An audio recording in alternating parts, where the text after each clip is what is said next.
about defensive focus for the Fever coach. So basically, it looked like Caitlin Clark could be calling out Stephanie White. Man, Caitlin Clark has joked about one of her Indiana Fever coach's emphasis on defense, bruh. It's that it's hard to poke holes in Indiana Fever star Caitlin Clark game, despite being just 23. That Instagram post suddenly turned into the most dissected defensive drill image in WNBA history. And Caitlin Clark's reaction beneath it exposes something far deeper about the Indiana Fever's entire 20. Because when a franchise cornerstone openly laughs about an assistant coach making kids grind defensive slides endlessly, that isn't harmless social media chatter. That's Caitlin admitting what everyone has whispered about her game for 3 relentless years. Let's be honest about what this conversation truly targets right here now. This isn't questioning whether Caitlin Clark understands defense. This is questioning whether she's prepared to elevate it. And under Brian Jordan's demanding coaching blueprint, that decision is about to be removed from her control. Forces things that aren't there. Now, if you guys don't remember, Caitlin Clark was leading the WNBA in turnovers for quite some period of time. I believe Skip Bayless actually talked about this before before Undisputed was pulled off the air, how her turnovers was pretty much costly to the team. I remember we talked about this when I was on Jason Whitlock. Jason Whitlock was another person in the media space that kind of spoke about Caitlin Clark turnovers being an issue. Goes on to say, isn't a developed with her left hand and isn't. Here's the context that actually changes everything. Brianne Jordan earned 7 WNBA all-defensive selections during her career. 7. That's not someone who treated defense like a hobby. That was her calling card as a player, and now she's the assistant coach working every day with the league's most explosive offensive star, who's faced nonstop criticism for defensive breakdowns. The Indiana Fever's 2025 season was a defensive collapse, and nobody disputes that. Stephanie White arrived as head coach preaching defense above all else, but injuries shattered the plan. Caitlin Clark appeared in only 13 games due to lingering soft tissue problems. You can't create defensive cohesion when your floor general is missing every other week. But 2026 changes the equation. Clark is fully healthy. The roster has finally bonded, and Brianne Jordan is unmistakably turning defense into her defining mission with this group. Now, there are critics that have called out Caitlin Clark defense. We all could agree on that.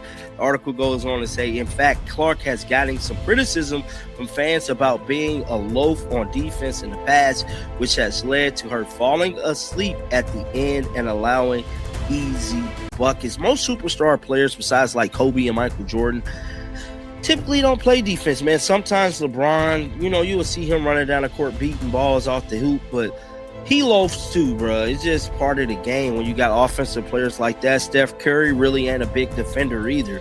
Goes on to say it seems that she does. Now, let's break down what Caitlin actually has to fix. The critique isn't sudden. Fans have been flagging her defensive lapses since her Iowa days.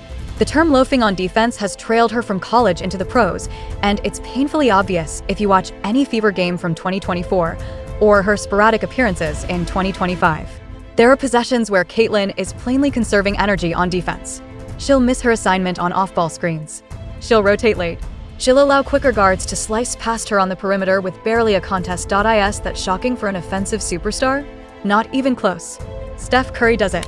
LeBron James strategically picks his moments on defense. Even legends like Michael Jordan and Kobe Bryant, both elite defenders, occasionally coasted on that end during the regular season to preserve themselves for scoring. But here's the catch. Those players operated within defensive schemes and teammates who could compensate. The 2026 Indiana Fever doesn't enjoy that safety net yet. When you're crafting a championship-caliber team from scratch, everyone, including your franchise star, has to commit to defense fully. Across the globe, former WNBA player and current Indiana Fever assistant coach Brianne January posted this picture. Now, I believe Caitlin Clark said something about this picture. Clark reposted this on her Instagram shortly afterward and added the caption, "I know she had these poor kids just repping defensive slides for hours." So as you guys can see here, Caitlin Clark commented up on it. Well, shared this post here, which I think is pretty dope that she's actually talking about defense and definitely talking about the Indiana Fever getting ready for the 2026 season. Now, something else that has been causing attention. That breakdown clip blowing up on Twitter is actually a masterclass in why Caitlin is such a nightmare offensively. The basketball IQ to wait until defenders are perfectly misaligned. The vision to spot passing lanes that don't even exist yet. The way she warps spacing and timing to manufacture openings out of thin air. Mike nailed it in his analysis. There really is no offense better than handing Caitlin Clark the ball and letting her dissect a defense. That's why Iowa ran read and react sets. That's why the Fever's deadliest offense is pick and roll with Aaliyah Boston, where Caitlin dictates tempo and every single choice falls through her hands. But that same high-level IQ has to carry over to defense. Enter Brian Jordan. Imagine what she can learn under him. How to leverage positioning instead of raw speed to stay in front of lightning-quick guards. How to anticipate offensive schemes before they unfold. How to make rotations automatic instead of last-second reactions. How to conserve energy without sacrificing disruption. These are teachable skills. Caitlin won't morph into a lockdown defender overnight, but she can reach a level where opponents can no longer exploit her on every single possession. Of a gentleman, pretty much speaking about Caitlin Clark offense.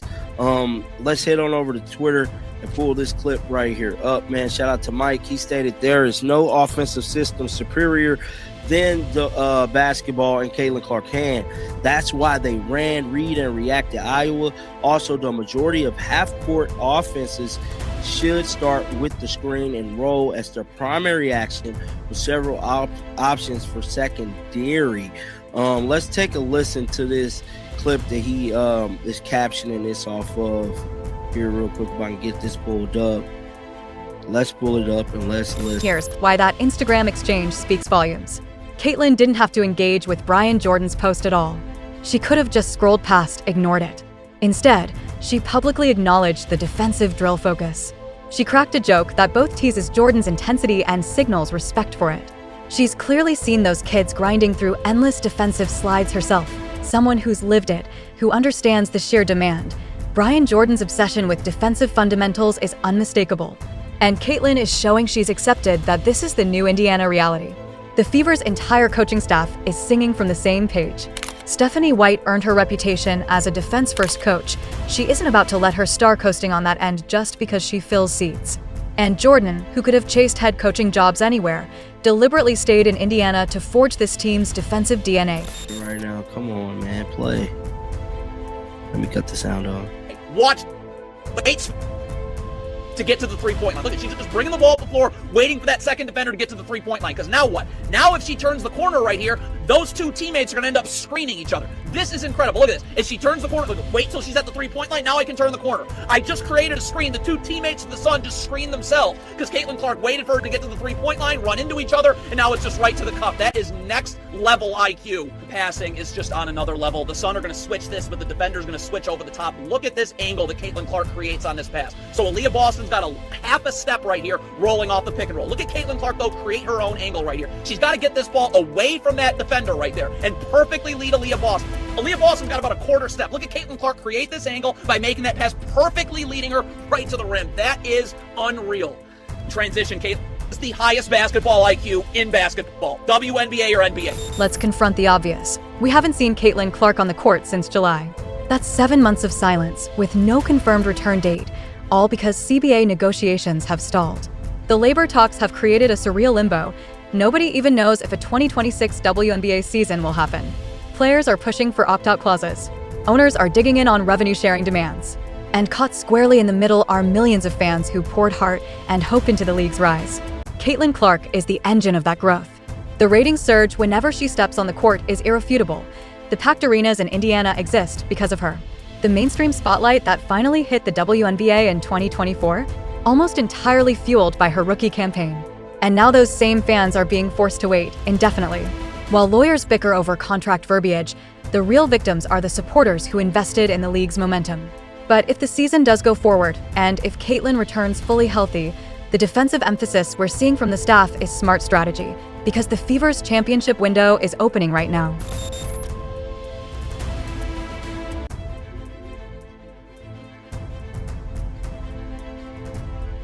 In the comment section. Here's what all of this means for Indiana's real championship hopes.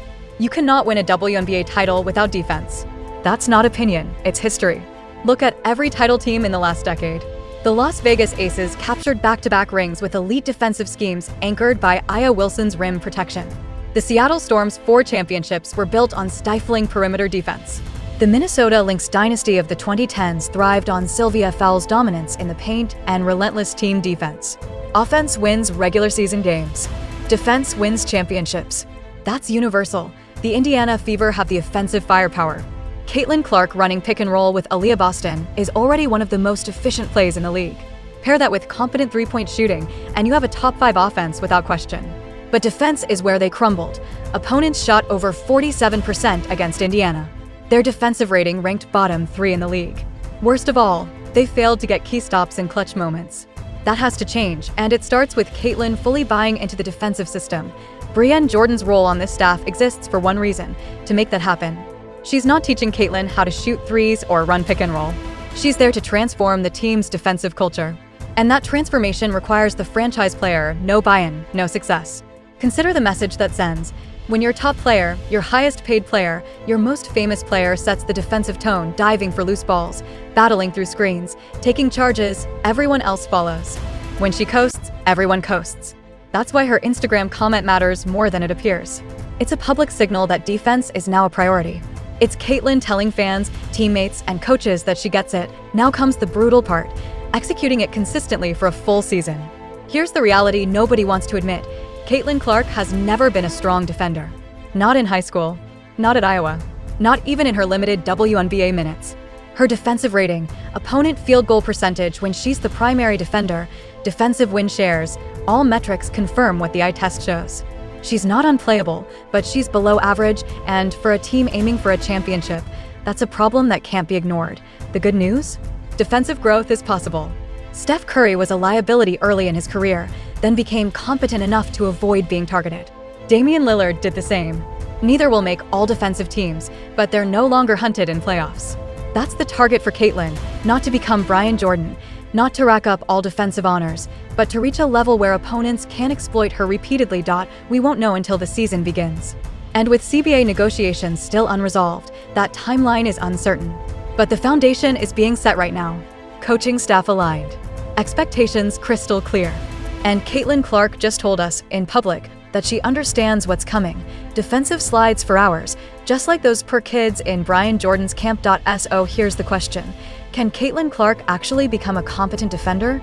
Or is this wishful thinking from a coaching staff trying to fix an unfixable problem? I've watched her for 3 years, and I'm not convinced she has the lateral quickness or defensive instincts to be more than a liability on that end. Tell me I'm wrong in the comments. And if you think the Fever can win a championship with Caitlin as a below-average defender, explain how that actually works against elite squads like Las Vegas or New York. I'll be reading every response.